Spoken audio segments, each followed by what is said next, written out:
안녕하세요. EL 포토그래피 대표 엘란비탈 박승욱 작가입니다. 지난 시간에 이어서 라이트룸 9강 수업을 시작하도록 하겠습니다. 오늘 다룰 내용은 사진의 수평과 수직을 맞추고 그리고 크로핑을 해서 사진을 잘라내는 그런 과정에 대해서 설명을 드리도록 하겠습니다. 자, 일단 수평 수직 교정에 대해서 같이 알아보도록 할게요. 자, 지금 촬영한 사진은 라오스 방빙에서 촬영한 사진인데요. 아무래도 급하게 촬영을 하다 보니까 수평과 수직이 잘 맞지 않는 그런 사진이죠. 라이트룸에는 상당히 쉽게 수직과 수평을 보정할 수 있는 그런 기능이 있습니다. 우리가 지난 시간에 다뤘던 내용이 여기 기본 항목을 다뤘었고요. 그리고 아래쪽에 보이는 HSL, 즉 여기 HSL을 통해서 각각의 사진의 색상들을 빨주, 노초, 파남보 뭐 이런 식으로 해서 각각 다루는 방법에 대해서 알아보았죠. 자, 그 아래쪽 보시면 여기 변환이라고 있어요. 자, 변환 이 항목이 보이지 않는다 그러면 여기 삼각형 모양 있죠. 삼각형 모양 클릭해주면 이렇게 아래 항목이 보이게 됩니다. 여기서 업라이트라고 보이고 있고요. 여기서 자동, 뭐 수준, 수직 이런 부분들만 아시면 되는데 일단 자동을 한번 눌러볼게요. 자동을 눌러봤더니 어떤가요? 자, 다시 그리고 자동 눌렀더니 확실히 더 향상된 그런 모습을 보여주고 있죠. 자, 수직과 수평이 어느 정도 밸런스가 맞아주니까 사진이 훨씬 더 안정적으로 보이게 됩니다. 물론 모든 사진들이 다 수직과 수평을 맞춰야 되는 건 아니에요. 어떤 경우에는 수직과 수평이 오히려 비뚤어지면서 긴장감을 유발할 수도 있고 그 속에 이야기를 담을 수 있는 경우도 있거든요. 하지만 일반적으로 우리가 안정적으로 느끼는 이미지는 보통은 수직과 수평이 맞는 그런 사진들이 되겠습니다. 그리고 이러한 수평 수직은 보도사진에서는 하나의 중요한 요소가 되기도 한답니다. 자, 이렇게 쉽게 라이트룸에서는 수평과 수직 보정을 할 수가 있습니다. 하지만 모든 버전에서 이렇게 수평 수직을 보정할 수 있는 기능이 있는 건 아니고요. 최근 업데이트판에서 가능한 기능이니까 이 기능이 없다 그러면 업데이트를 하시면 되겠습니다.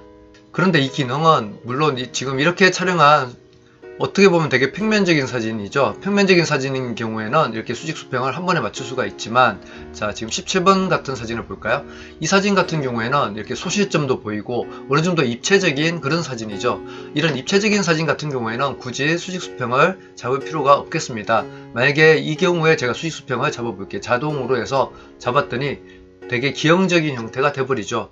물론 이 사진을 우리가 뭐 크롭을 해가지고 필요한 부분만 사용할 수도 있겠지만 자, 이렇게 입체적인 사진 같은 경우에는 굳이 수직 수평을 한 번에 잡지 않고 하나의 팁을 드리자면 수직 수평을 동시에 잡는 게 아니라 수직이라든지 수준, 수평선이라든지 수직선 하나만 기준을 잡아주시면 훨씬 더 사진이 안정적으로 보일 것입니다. 자, 여기서 수준이라는 것이 있죠. 여기 보시면 수준과 수직이 있는데요. 수준은 수평선 기준이 될 것이고 수직은 수직선 기준이 될 것입니다. 그래서 여기서는 수준으로 해서 수평선만 기준으로 잡아주니까 어떤가요? 다시 보실까요? 전과 후를 봤더니 훨씬 더 안정적으로 이미지가 보이는 것을 확인할 수 있죠. 자, 이런 식으로 사용을 해주시면 되겠습니다. 자, 그리고 이번에는 사진을 자르는 방법, 즉 크로핑 하는 방법에 대해서 같이 알아보도록 하겠습니다. 자, 예제 16번 사진 가지고 하도록 할게요. 자, 우리가 보통 사진을 찍다 보면 욕심이 나는 경우가 많아요. 그래서 하늘도 넣고 싶고 여기 뭐 간판이 있다 그러면 간판도 넣고 싶고 이렇게 사진을 많이 넣다 보면 복잡해지고 전달력이 약해지는 그런 사진이 될 가능성이 많아집니다. 그래서 지금 이 사진에서 우리가 불필요한 부분을 잘라내고 좀 더 단순한 이미지로 만들어 보도록 하겠습니다. 왼쪽 상단에 보시면 오버레이 자르기라는 도구가 있죠. 여기 오버레이 자르기 도구를 클릭하시게 되면 이렇게 3분할 격자선도 보이게 됩니다. 여기서 가장자리 부분을 클릭을 한 상태에서 이렇게 내려주면 사진 크기가 쉽게 조절이 되죠. 자, 이렇게 조절을 한 상태에서 내가 원하는 사이즈로 원하는 형태로 이렇게 다듬으시면 되겠습니다.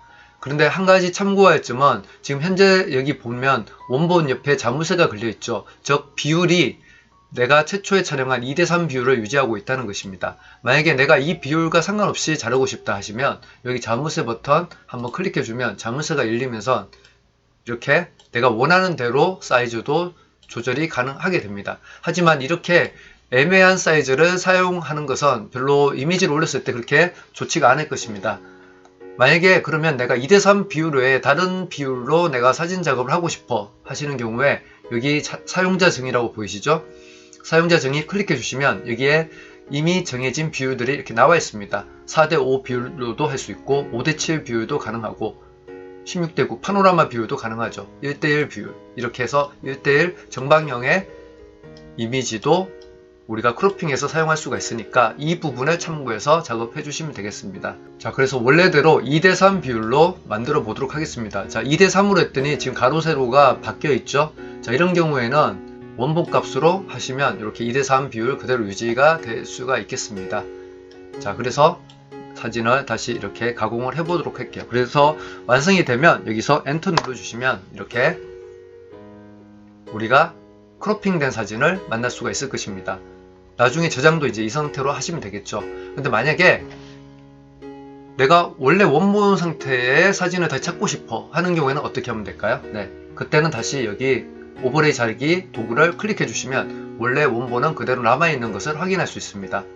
그래서 언제든지 되돌릴 수가 있기 때문에 자, 어떻게 되돌리면 되는가 하면 여기 초기화 눌러주시면 이렇게 초기화 눌러주시면 다시 원래대로 돌아가죠.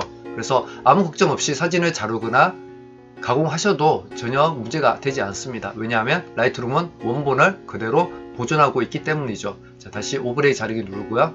적당하게 사진을 크로핑을 하도록 할게요.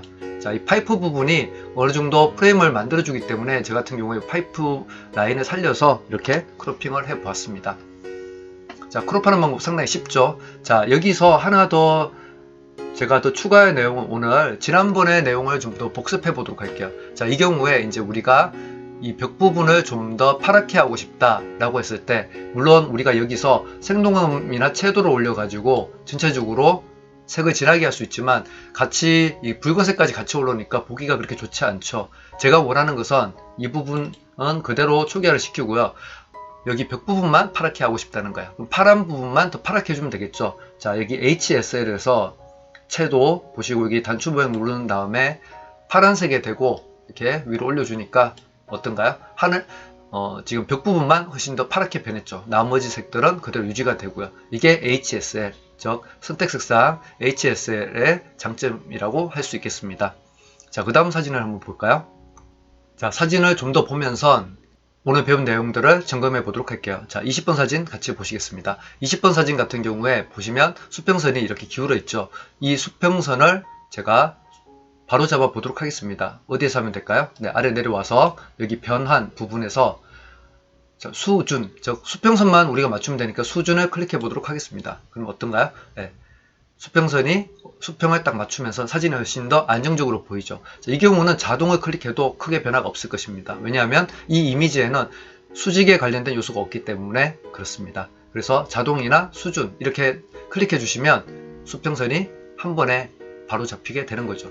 그러니까 촬영하실 때 너무 수평 수직을 맞추는 데 집중하시는 것보다 그 순간을 놓치지 않는 데 집중하시는 게 좋을 것입니다. 그러면 나중에 라이트룸을 통해서 쉽게 수평 수직을 교정할 수가 있으니까요. 자, 22번 사진도 볼까요? 얼핏 봤을 때 수평이 흐트러졌는지 잘 보이지가 않죠. 일단은 한번 클릭을 해 보는 것입니다. 여기 변한 수준 클릭해 봤더니 어떤가요? 그 전과 후를 비교했을 때 훨씬 더 안정적으로 보이죠. 자, 그래서 여러분들이 사진을 처음에 보정하실 때 수평을 놓고 일단은 한번 클릭을 해 보는 것입니다. 그래서 클릭했을 때 더 좋으면 그대로 쓰시면 되고 클릭하고 나니까 좀 이상하다 그런 경우는 다시 끔해서 사용하시면 되겠습니다. 자, 여기서는 수준을 하는 것이 낫겠네요. 자, 그리고 우리가 여기 하늘 느낌을 일몰 느낌을 좀 더 붉은 느낌으로 하고 싶다. 자, 어떻게 하면 될까요? 네, 역시 여기 HSL에 와서 채도 선택하시고 그리고 여기다 대고 이렇게 올려주니까 붉은 느낌이 나죠. 근데 보세요. 너무 많이 올려주니까 어떤가요? 이 부분이 이렇게 이미지가 상당히 깨진 느낌이 되게 되죠. 그래서 과도하게 올리시면 이런 문제가 발생하니까 이런 부분들을 살펴보시면서 그렇게 해주시는 게 좋을 것 같습니다. 그래서 여기 슬라이드 더블 클릭하면 다 0으로 가죠. 이 상태에서 살짝만 올려서 이 정도로만 올려서 작업을 해보도록 하겠습니다. 자, 그리고 역시 색조를 우리가 색조 부분을 컨트롤할 수도 있는데, 특히 일출이나 일몰 사진인 경우에 이 색조 부분을 아주 잘 다루셔야 됩니다. 아예 안 다루시는 게 더 좋을 거야. 자, 보시면 색조를 이렇게 낮췄더니 어떤가요? 붉은 느낌이 나죠? 그래서 일몰인 상황이 오히려 일출처럼 보이기도 하는 거야. 자, 여러분들이 일출 일몰 사진을 많이 촬영해 보신 분들은 아실 거야. 일출은 일몰보다 훨씬 더 붉은 느낌에 가깝죠. 그래서 이런 부분들을 참고하셔서 일몰 사진에 이렇게 애매하게 일출 사진으로 바꾸시는 일들은 가급적 안 하시면 좋을 것 같습니다. 뭐 예술 활동이잖아요. 사진이 예술 활동이라서 뭐 원하시면 뭐 하는 거에 말리지는 않겠지만, 너무 다큐와 떨어진 느낌은 좀 그렇지 않나 하는 개인적인 생각이 있습니다. 자, 뭐 이 정도로 오늘 내용들은 거의 마쳤는데, 마지막에 하나 더 팁을 드리고 마무리하도록 하겠습니다. 자, 16번 사진을 다시 보면서 마무리를 해보도록 할게요. 자, 16번 사진에서 아까 보셨으면 아시겠지만, 우리가 여기 자르기 버튼, 오버레이 자르기 버튼 눌렀을 때 여기에 뭐가 있나요? 네, 각도라는 것이 있죠. 각도를 통해서 내가 좌우로 이렇게 움직이시면 어떤가요? 사진이 이렇게 움직이죠.